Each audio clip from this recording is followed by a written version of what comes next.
Dr. Michael Johnson, Southern Nevada Health District Director of Community Health. Today, the Southern Nevada Health District is reporting 35 total cases of coronavirus in Clark County, including one death, unfortunately. The deceased individual was in his 60s, had been hospitalized in isolation with underlying medical conditions. It's certainly a tragedy for our community, and on behalf of myself and the Health District, I want to offer our deepest condolences to his family. I also want to emphasize the importance, as we have before, of continuing to take care of our most vulnerable populations, of course, being older adults and those with any underlying medical conditions or compromised immune systems, such as heart disease, diabetes, or lung disease. Many people who do have coronavirus do have mild illness, and for them, of course, we're recommending that they isolate at home, away from their loved ones and the public, while they're overcoming their illness. The recent announcements of school closures and event cancellations should help with mitigating the community spread of the disease. So we're happy to see that. Regarding testing, as we've mentioned before, the more testing we do, the more cases likely will be reported to the Health District. There have been changes in the guidelines from CDC on testing, on confirmatory testing, and now they're not requiring that we send our positive labs to CDC for confirmation, which will help speed up the process. So if our public health lab gets a positive, it will be considered a positive case for Clark County. So that should help with the process. Because commercial labs and healthcare providers can also offer and do testing, we're not able to give you specific numbers on the number of people that have been tested at this time, but as they become available, we'll keep you updated on that. Additionally, our disease investigators and staff literally are working around the clock, and so we're not able to give you case-specific details at this time because they're working really hard on their investigations and reporting, but once those become available, we'll share those with you as well. I would like to say that, as I have before, we have calls with the governor's office every morning, and we've emphasized and stressed the importance of getting additional test kits here in Southern Nevada and in the state of Nevada. The governor himself, I know, has reached out on multiple occasions at the highest levels of the Department of Health and Human Services federally to emphasize the expedition of these kits as quickly as possible to us, so we're hopeful that we'll receive some soon. Preliminarily, and this is just preliminarily, I had a call with FEMA today, and they are offering assistance to states across the country, including Nevada, for drive-through swab pods. So these would be drive-through testing stations, essentially, where individuals could be tested. With the personnel, medical personnel that they would be providing, and the test kits as well, we're looking at possibly being able to do 2,000 to 4,000 tests a week, which would really help. Again, this is all preliminary. We're to get our specifics of our ask to FEMA today by this afternoon, and then we'll have more details on what their specific response will be and the timeline for when we might expect folks to arrive from FEMA and work with our staff to set that up. So that's an encouraging piece of information. With that, other than the normal precautions that we put out every day about continuing to wash hands, stay home if you're sick, cover your cough, and if you can work from home, please do so. I know President Trump today was sent an announcement about limiting gatherings to no more than 10 people.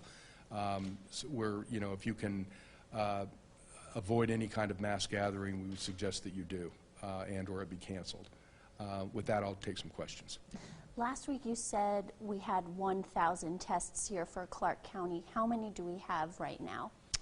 I don't know specifically, but we're running very low. We have the capacity in our lab to do about 60 tests per day. So we may only have enough tests for a few more days, but that's why we're hoping that we'll be getting these tests soon from the feds. We have put in requests to the state lab up north to possibly send us tests, and we're working with some of the commercial labs to help with some of this too in the interim before we receive additional test kits. Are we not getting a priority for more tests since we're a tourism hub? It sounds like we're not, but is that a discussion?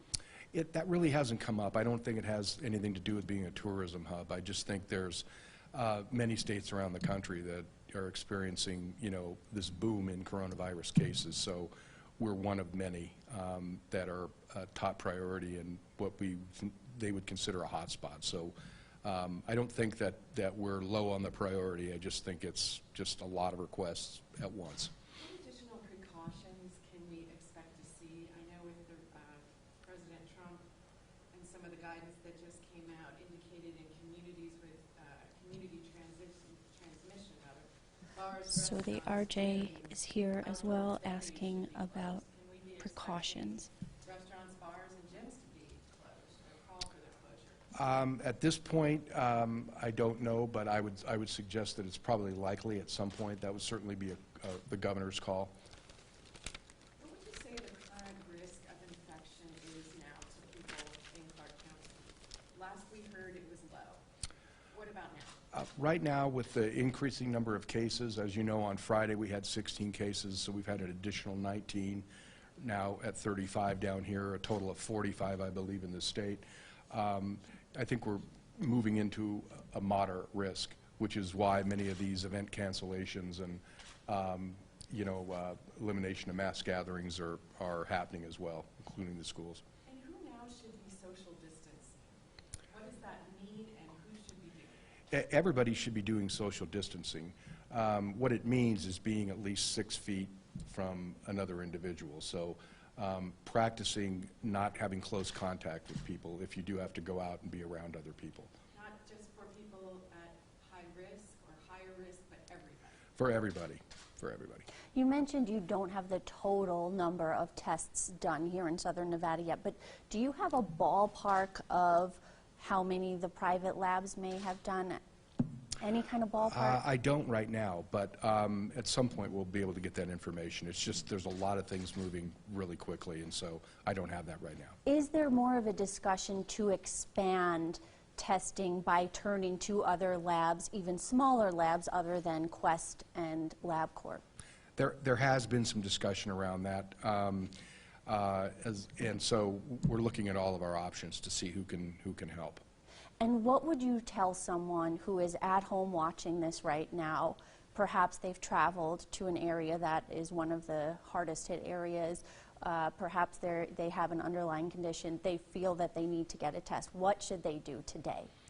Well, first of all, the symptoms that are really kind of a screening criteria are: do they have a fever?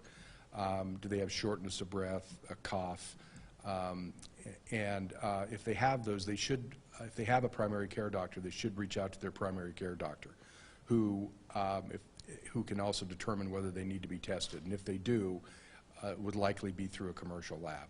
And those specimens and results would then be sent to our lab for counts. What about for the uninsured who don't have a regular primary care doctor? Well, we have, have folks come here is one of the options that we've entertained, but we're worried about capacity here as well, given the limited staff and our capacity and limited test kits. So these drive-through swab pods that I mentioned through FEMA should really help, and that could be another option for folks. What's the best case scenario on when those could be here? I don't know. They weren't able to give us a timeline on the call this morning, but we stressed that we needed them immediately. So we should receive that in the next day or two, a response to our ask today. Can you explain to the public why things have amped up so much in just a few days? Why there's been such a pivot? Why the restrictions are so much more severe? What has happened Well, to lead to these? A few things. I think people are looking very closely at lessons learned already from China and Italy and so on, and we're trying to take preemptive actions to not overwhelm our healthcare system, which is of course what's happened in China and Italy, to expedite testing as much as we possibly can through ways to test as many people as possible, which drive-through pods are an excellent option for that. I think the additional testing, as I mentioned, not only here but in other states, the more testing you do, the more cases you're going to find. So the combined effect of finding more positive cases, in some cases deaths, and just some of the lessons learned elsewhere has, I think, at the federal level, state, and local level, has pushed a lot of these elimination of mass events, the elimination of or closing of the schools and so on. Do we have enough ventilators and respirators here in Southern Nevada? I've been in contact with the CEOs of all the hospitals down here, and currently we do at this point, but folks are concerned that they'll reach their capacity as well. So they're working on options to obtain additional ventilators and so on. But in the meantime, what we're trying to do our best is to sort of flatten the curve, if you will. The epidemiological curve, you'll see cases increase in peak, and then they'll drop. And there's a point in this peaking where you reach capacity, such as in a healthcare system. And so we're trying to flatten that peak as much as we can through eliminating exposure, having people practice home isolation and hand washing and so on, to try to reduce as much of that as we can to give us time so that we don't overload the system, as well as requesting additional resources from the federal government. What would you say to healthcare workers who are on the front lines and feel like their facility does not have the proper direction or the proper protection to keep them safe? Well, two things. I would suggest that they look again at the CDC guidelines for healthcare providers, which are very detailed and specific, and if they have additional questions, they can reach out to the health district, and we can help answer those questions. Are there enough hospital beds, supplies, personnel for the surge that is expected? Right now there is, but we're concerned that if cases continue to increase and we see the need for a lot of hospitalized cases, that we could reach that capacity. Hence what I mentioned earlier is that, especially for vulnerable populations, the older populations and those with compromised immune systems, it's really important that they stay at home and not get exposed. How do you expand hospital bed capacity? Well, that would really be a question for the hospitals. They do have some protocols for how they can do it, but there are limits. Out of the 35 positives here, how many were workers on the Strip? I would have to look and get those details for you. I don't know off the top of my head. Were any healthcare workers? I would have to check on that as well. Yeah. And this individual who passed away from it, when he passed away, he was in isolation at a hospital? Yes. I think just on a personal level, was family able to visit him? Or did he have family, or could they not go near him because of that isolation? I don't know if they were able to visit him or not with PPE on. I'm not sure, but we can certainly find out. I really don't know. Do you know, do you have the number of people who are quarantined right now in Southern Nevada?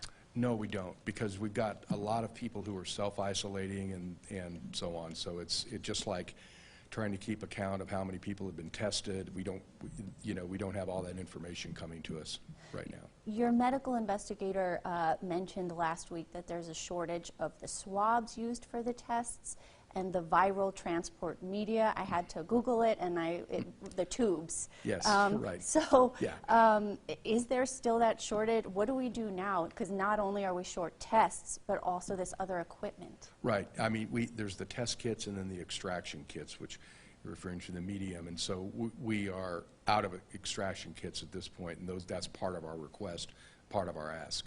So that's why this FEMA conversation was very encouraging, because that may happen fairly quickly, so that would help. Does that indicate you have no more ability to do testing? I mean, if you're out of extraction?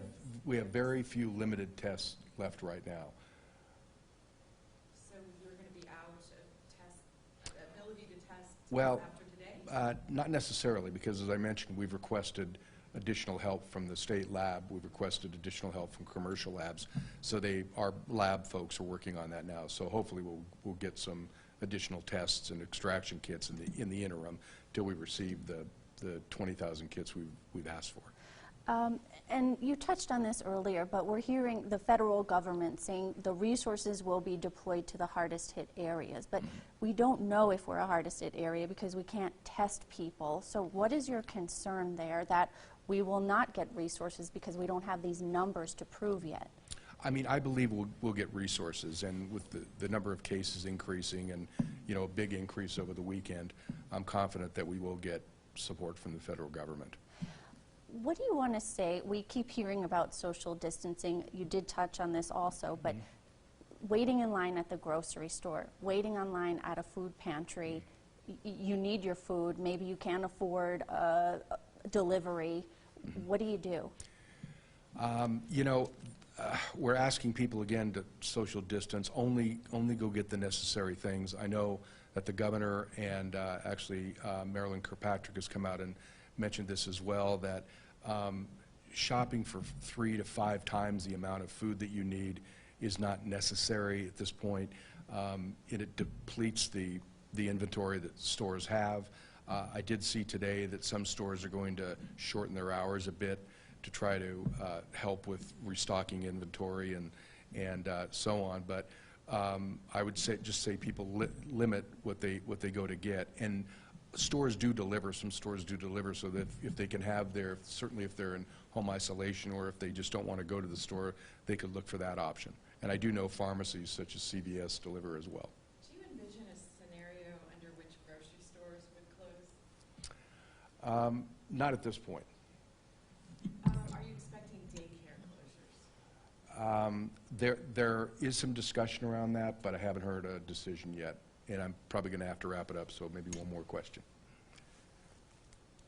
Okay. Anything more you can tell us about the individual who died? No, not at this point. It's just, like I mentioned, it's really a tragedy. And although he had underlying medical condition, it still is very unfortunate. So we do offer our condolences to his family. I just have one more question. Yes. What can you say to people, including some of our leaders, who say many more people die from the flu, no need to panic? We know no one should panic, but it should be taken seriously. How frustrating is it to hear that? You know, I mean, the numbers, we are having a, you know, moderate to severe flu season, so we are seeing the number of hospitalizations and deaths from flu higher than last year's season. So those numbers, you know, are accurate, but obviously coronavirus is a very serious issue, and it's a different virus than the flu. So we're asking, and there's a lot of things that we don't know about it yet, so that's why we're asking people to really adhere to all these precautions. Thank you. Yeah, thank you very much.